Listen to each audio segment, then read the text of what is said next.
Books have been around forever. Every year one of the major Hollywood studios adapts one to be its big summer blockbuster. And almost every year it flops and is forgotten by all. And the studios do it again. But this isn't always the case. Only a decade ago every major blockbuster had been adapted from a book. From Harry Potter to The Hunger Games.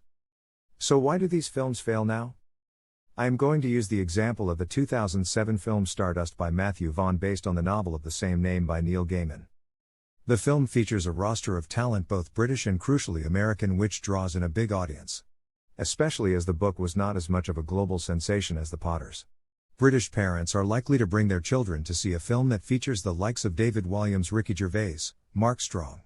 And teens will watch because of sitcom stars like Mark Heap and TV icons like Adam Buxton. Michelle Pfeiffer and Robert De Niro provide the status and American appeal. But this is something most of these adaptations feature, and yet they still fail. Why? To answer that, we must go deeper into the film, find its core.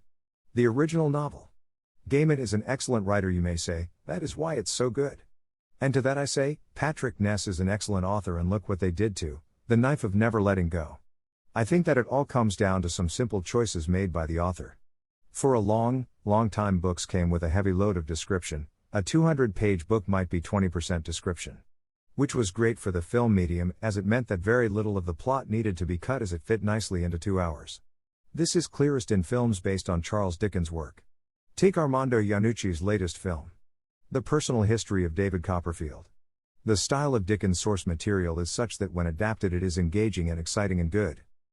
Nowadays books are written with less description, so they seem more like films. Because this is what people want to read. But it means that when it comes to adapting it to a film, problems arise. The stories are now too long, as a set word count must have been reached and description has been removed. So, plot points are removed for the film, devaluing the original story. Character development is rushed in favor of plot, and the film suffers drastically. Stardust suffers from a lack of development in the relationship between Tristan and Yvain because of the constraint of its week-long setting. Vaughn uses a montage to suggest more chemistry than there is. But he can never escape from the fact most of the story takes place in a week. For the purposes of tension, it's incredibly useful, but the relationship is less developed. One film that benefits from this forced reduction is Jack Reacher, based on the novel One Shot by Lee Child. But, I've explained all that in my review linked here. https://anonymous-autistic.wordpress.com/2021/02/28/Jack Reacher One Shot/. So, that's why I think modern books struggle to work in the medium of film.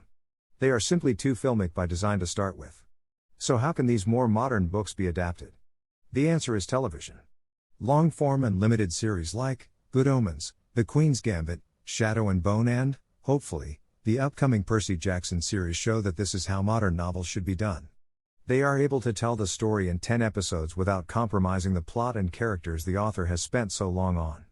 In the case of Good Omens or American Gods, it can allow the author to expand their world organically in a way the book simply couldn't do. The last few years has seen a dramatic rise in streaming services and their popularity. People are willing to sit and watch a 10-hour story just as much as they would watch a 2.5-hour one. Books change to fit cinema, so now these Hollywood companies need to facilitate them.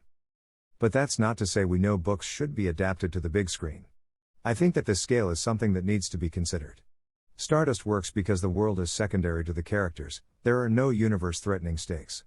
Primarily it's a love story, and the fact that it functions at this smaller scale means that it doesn't need to be shortened, and it fits happily into 2 hours. Studios will always do whatever makes them money, but perhaps if they stop to think properly about where a story worked best, they might be a lot more successful. Television isn't the same landscape it was when these executives were growing up, and this is something they don't seem to understand. So, my final message is this. If you've written a novel full of world-ending stakes and great action, pitch it to Netflix.